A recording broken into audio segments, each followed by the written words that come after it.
This is Larry Moore. I'd like to invite you back to our biological wastewater treatment training series.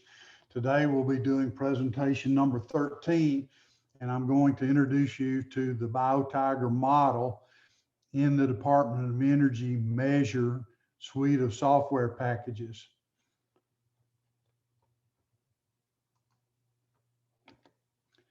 All right, so general guidance here as far as accessing BioTiger in the MEASUR environment. All you need to do is go to the Department of Energy MEASUR website, download MEASUR on your computer, really easy to do. I can do it and anybody can, and install it on your computer. Then once you do that, you'll click on the little green icon that says MEASUR, and it'll open up the MEASUR tool. You go to create wastewater assessment and click on it.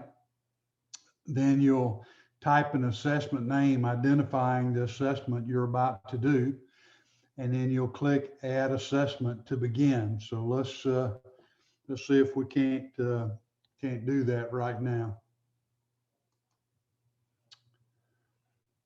All right, here's our MEASUR website, and what we're going to do is we're looking for the wastewater tool, which is, we'll scroll down and you can see that create wastewater assessment is right here based on the BioTiger model for wastewater treatment plants. So we're just going to click on that, and we're going to again create a new assessment. What we're going to do is we're going to look at a hypothetical 1 million gallon a day oxidation ditch, and we're just going to make up some numbers and again just kind of walk you through how we used the BioTiger model in MEASUR. So let's say 1 MGD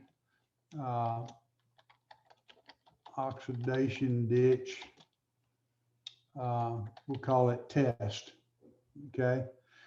And let's just click add assessment. And now it takes you right into the BioTiger model. So initially, we're entered in under System Basics up at the top on the blue bar, System Basics. And typically what we want to do is we want to use US values, US dollar values, and currency and units of measure. We want to use US or imperial units.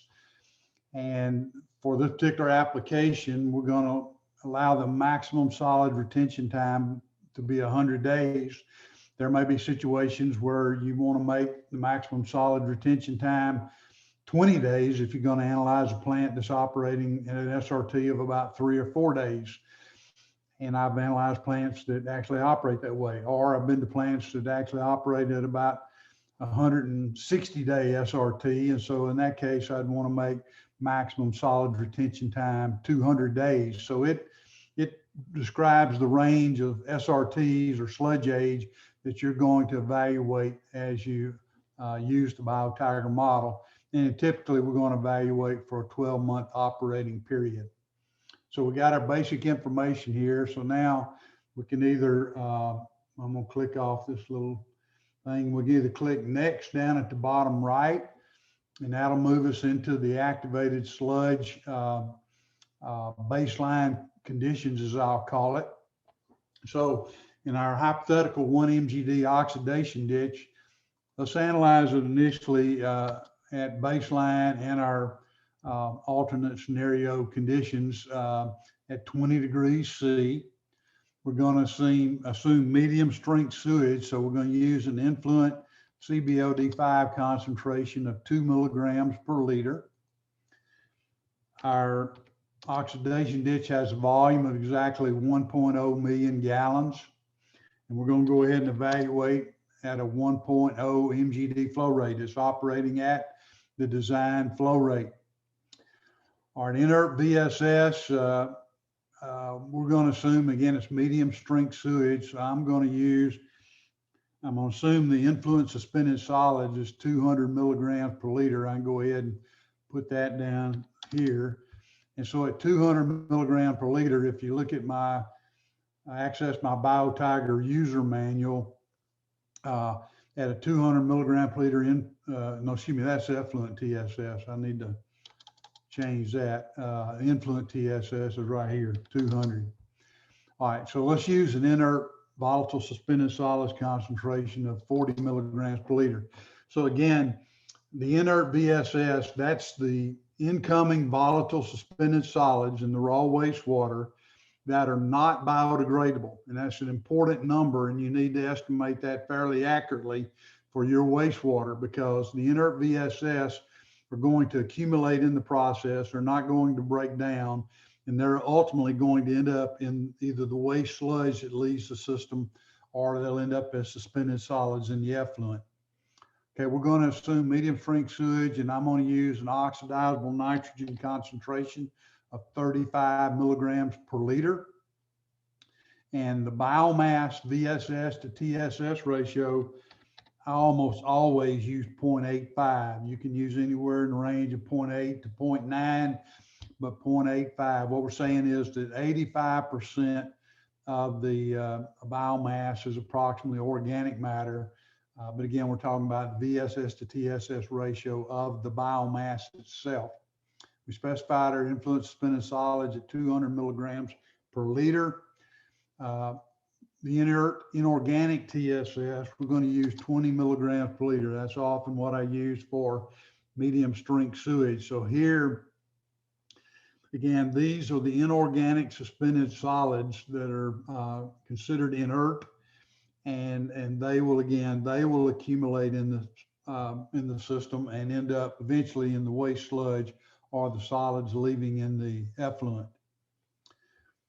Another important thing we got to input is we've got to know for our particular plant what our typical effluent suspended solids is.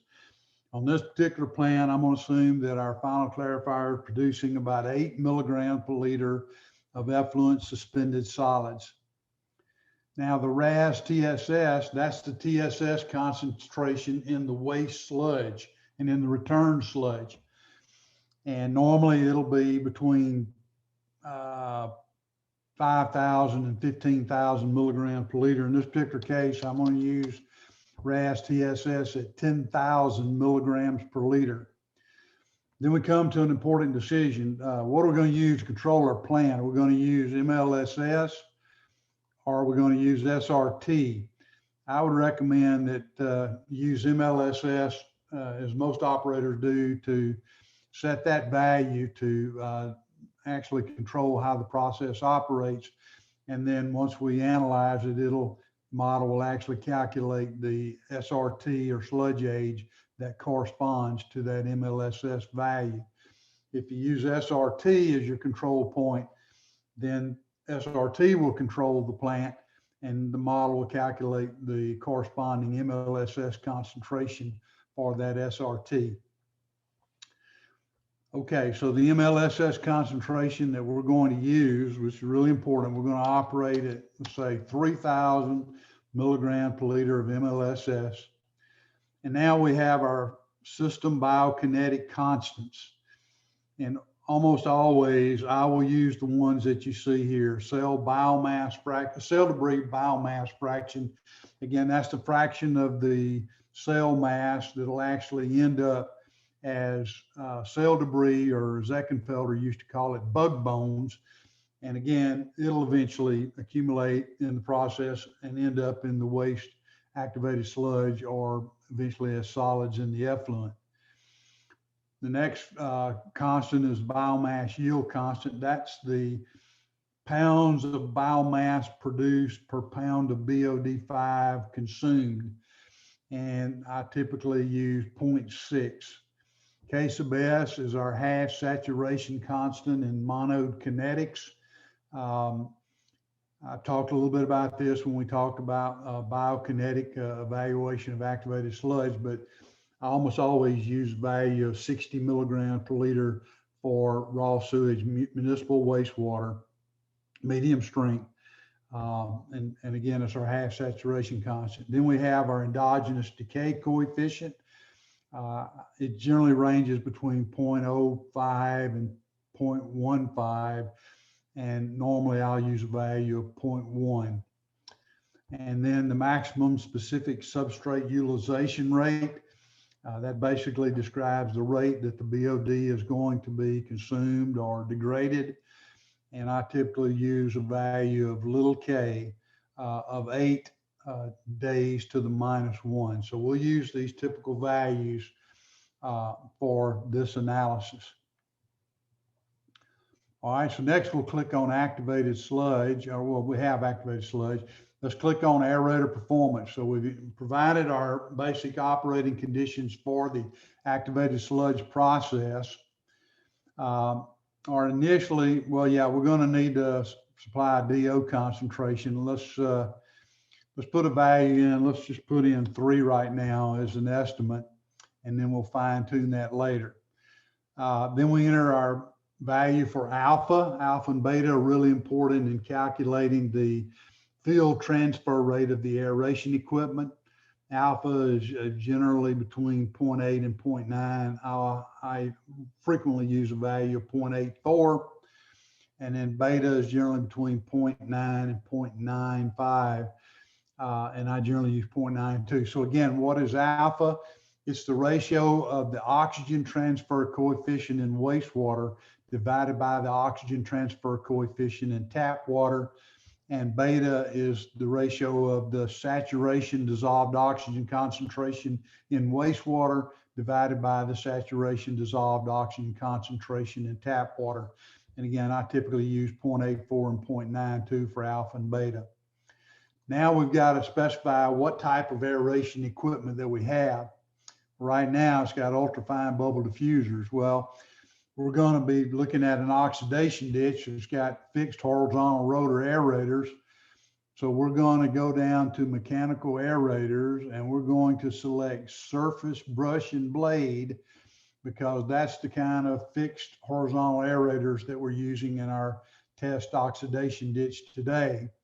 And when you select the type of aeration equipment, then Measure is going to automatically specify the standard oxygen transfer rate. But if you want to, you can go in. If you say, well, I don't want to use 2.7, I want to use 2.5, so you can change it.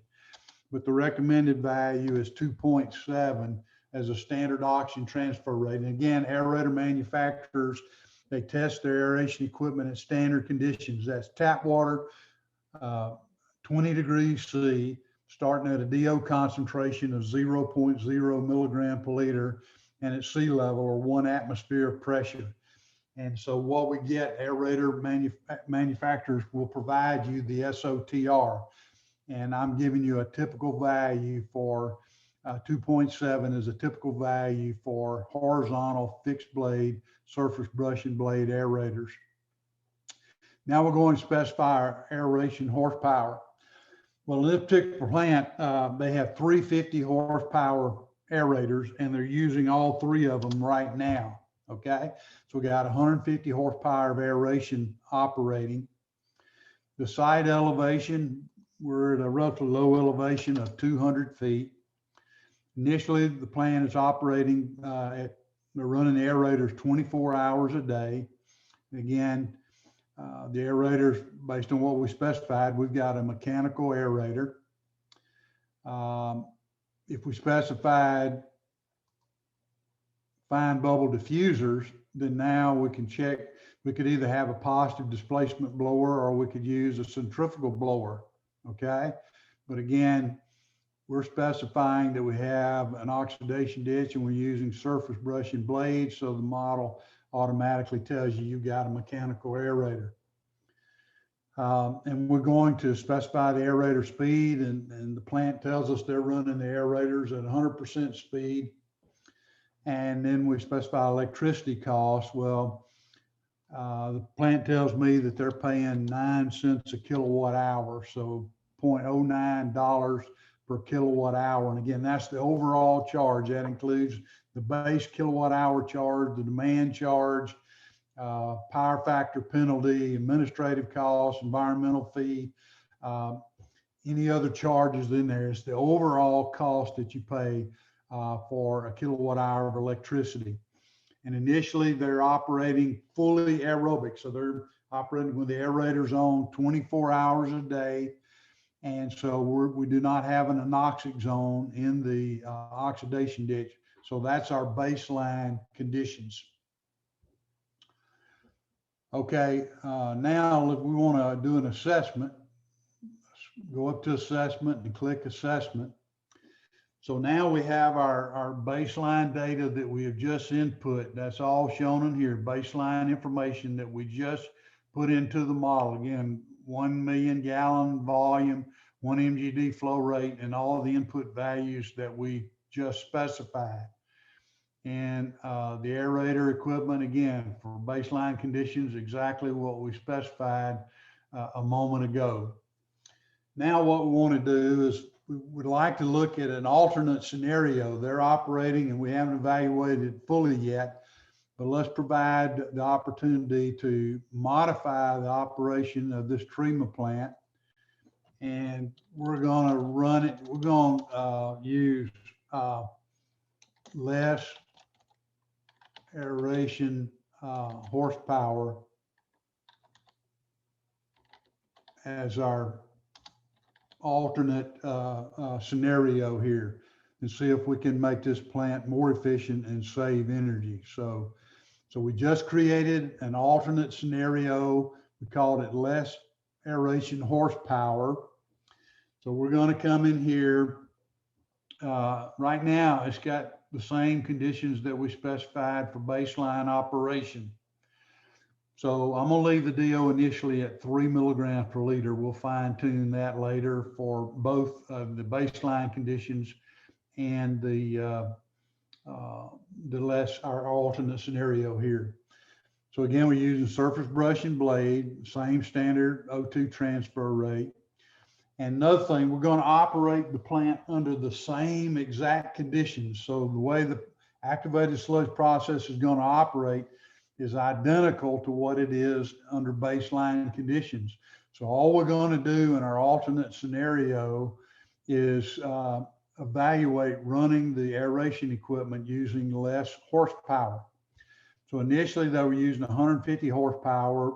What we're going to see is that they can operate effectively with 100 horsepower, same elevation, and we're going to go with 24-hour operating time and evaluate that initially. Run the aerators at 100% speed initially, and then again we don't have an anoxic zone because we're fully aerobic because we're running our aerators 24 hours a day. So after we've entered this data, the model has already done the calculations. So let's take a look at our baseline conditions and what we want to look at specifically initially. Total oxygen requirements, the way we're operating the plant, is 3,121 pounds a day. Well, operating at a DO concentration with the way we're running our equipment at a DO concentration of 3, then hypothetically we're supplying 4,700 pounds per day of oxygen. Well, as I mentioned before, the aeration equipment, we're supplying more aeration horsepower than we need. That extra oxygen we're putting in the water is simply going to drive the operating DO concentration up to some equilibrium concentration at which we provide only the amount of oxygen the bacteria are using. So let's change the 3 to 4 and let's see how that works. Well, at a 4 DO, we still need, our oxygen requirements didn't change 3121, but at 4 DO, we're still supplying too much oxygen. So what we want to do is match up these two numbers. All right, we're still high on the amount of oxygen supplied. So let's make the oxygen concentration 4.5. We're getting closer, but we got more oxygen than we need. So let's try an oxygen concentration of 4.8. Now we can look at our oxygen requirements, 3121. We're supplying the oxygen requirements, which is what the aeration equipment is going to do. So now we balance oxygen requirements with oxygen supplied. And we find that in order to do that, our DO in this oxidation ditch using 150 horsepower, running at 24 hours a day, 100% speed with the conditions we have specified, the DO concentration in the oxidation ditch is 4.8 milligrams per liter. So essentially what we can conclude is this plant is wasting energy. We don't want to operate at 4.8 DO because that has dramatically reduced the efficiency of our aeration equipment. Okay, so now, but we've got our baseline conditions set, and again, we're using too much oxygen. So let's go in, let's leave DO at 3 initially, and now we're going to operate with 100 horsepower, initially operating 24 hours a day and at 100% speed. And now with those conditions, let's go up here and let's click. Well, let's get on this screen.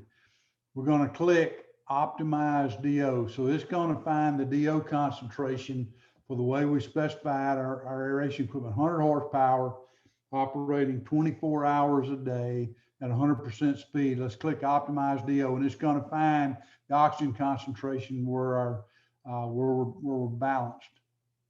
Okay, and it's at 3.05.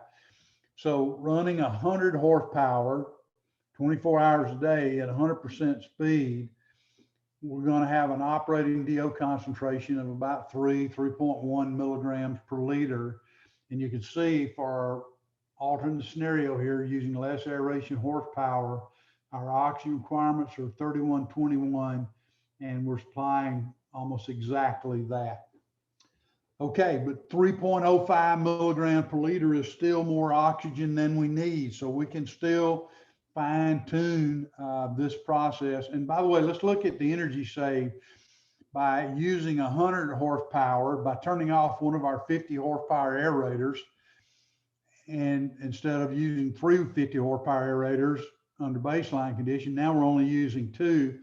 Our energy savings are 33.3%. So if we scroll down, our energy cost savings over a year by using 100 horsepower versus 150 horsepower, we've saved this plant right at $25,000 a year in aeration horsepower costs. So they're going to be delighted with us, and we can explain to them that you don't need to operate at 4.8 DO because you're just making your aeration equipment that's way more oxygen than you need, and you're just reducing the aeration efficiency dramatically. Okay, well, let's look at that. Let's look over here at our output data.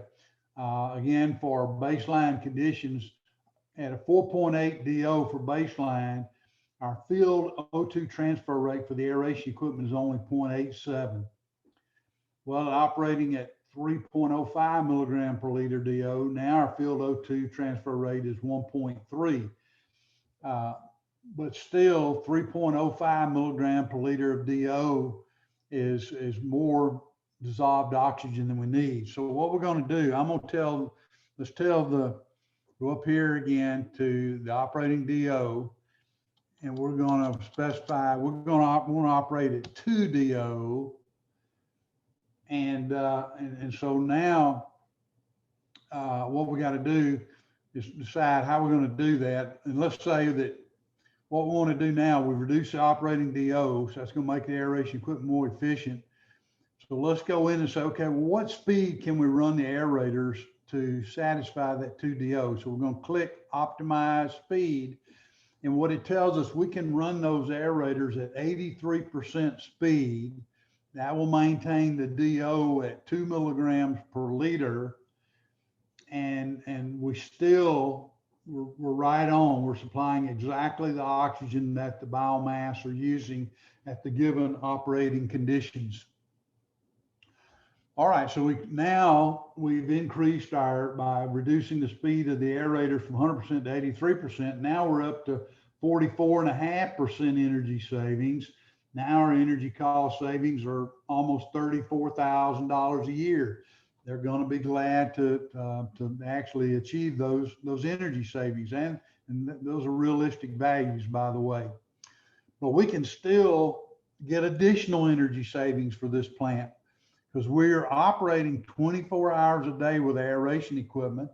So I'm probably going to suggest to them, hey guys, we're fully aerobic. We've got probably a lot of nitrate in our effluent, And we can actually take a look at that. Let's look at analysis. Well, we're in analysis.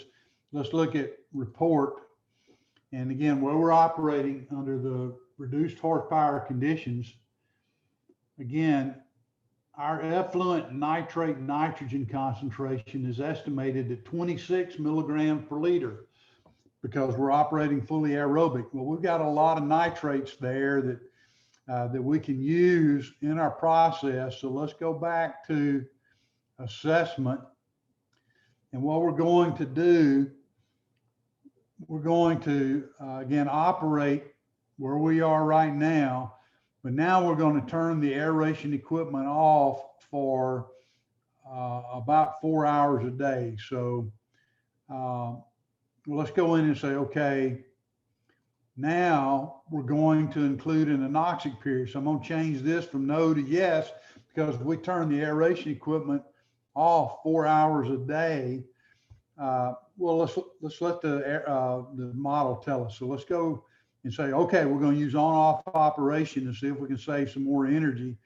So see, and go up here and click optimize operating time. And it recommends that we operate it only 20.7 hours a day.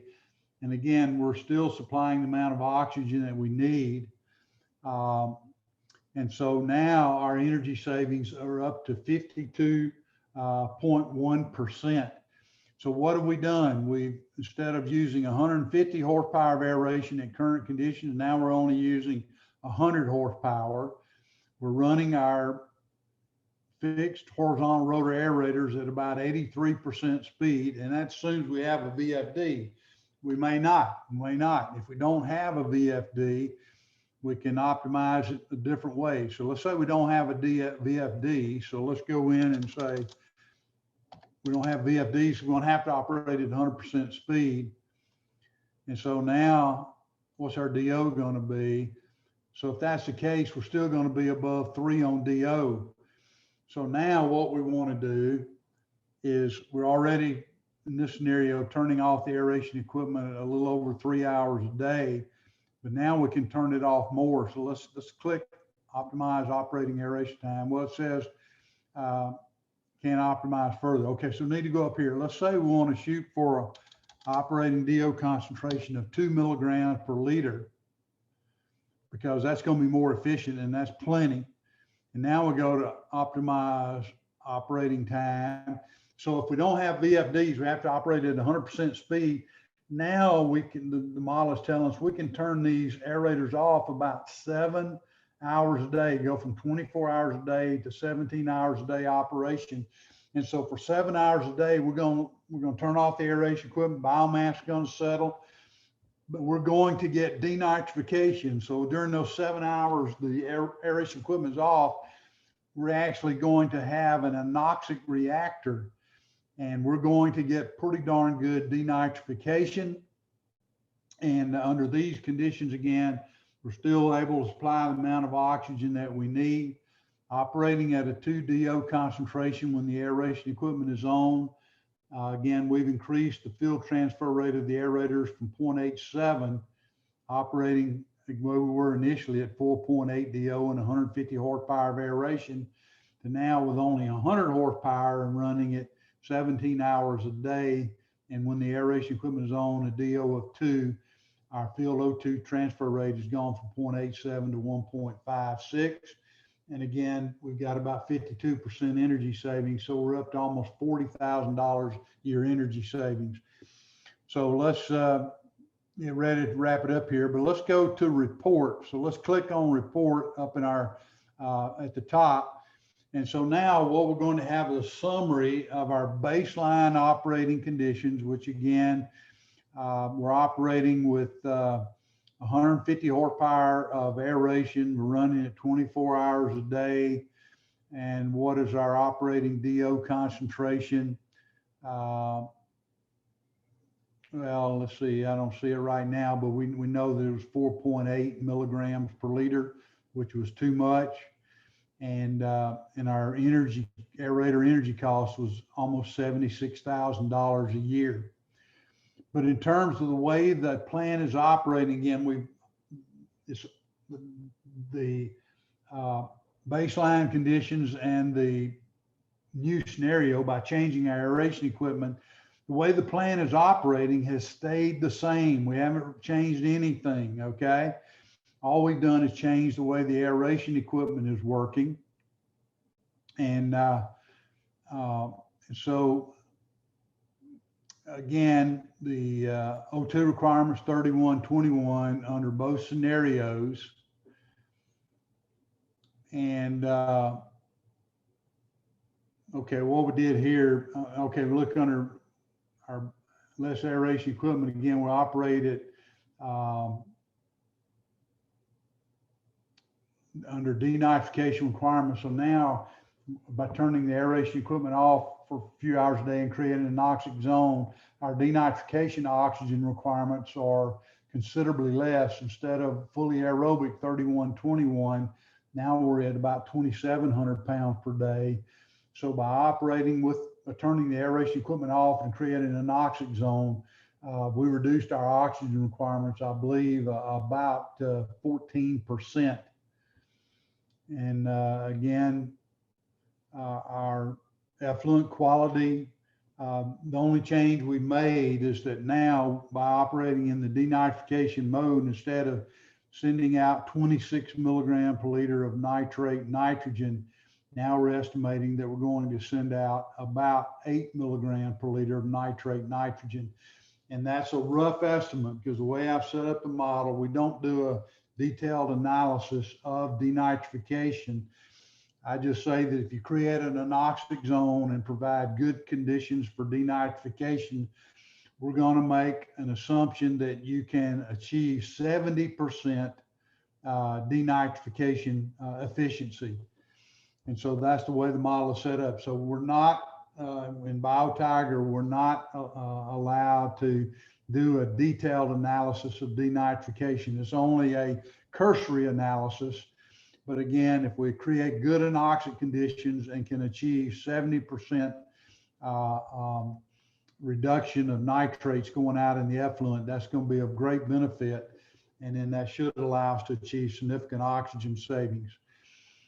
So again, under baseline conditions, operating at a DO of 4.8 milligram per liter, the O2 transfer rate of the aeration equipment was only 0.87, but operating at 2 milligram per liter and only running the aeration equipment 17 hours a day to achieve denitrification, again, we've realized a total energy savings or energy cost savings of about $40,000 a year.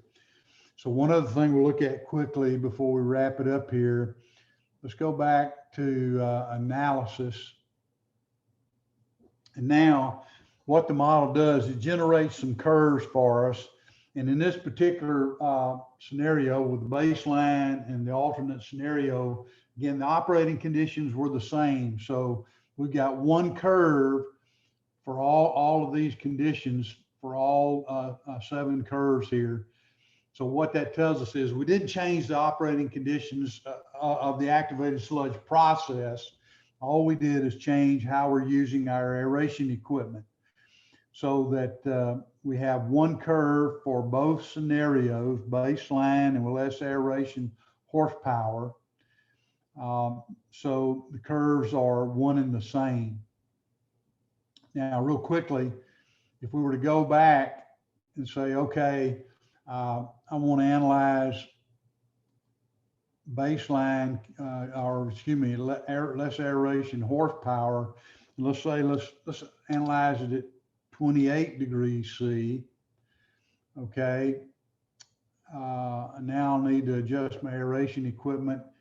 Go over here and we'll see that at 28 degrees C, summer conditions, we're not supplying enough oxygen. So I'm going to hit optimize DO. And so that if we operate at 28 degrees C and we turn off the aeration equipment 17 hours a day, excuse me, we run the aeration equipment about 17 hours a day at 100% speed, and we have anoxic conditions. Again, under summer conditions, we're only going to maintain a DO of about 1.7 milligram per liter to match oxygen required with oxygen supply. So now we've changed the operating conditions of the plant. Now we're operating here at 28 degrees C. So now let's go back and look at analysis. And now we have two different curves.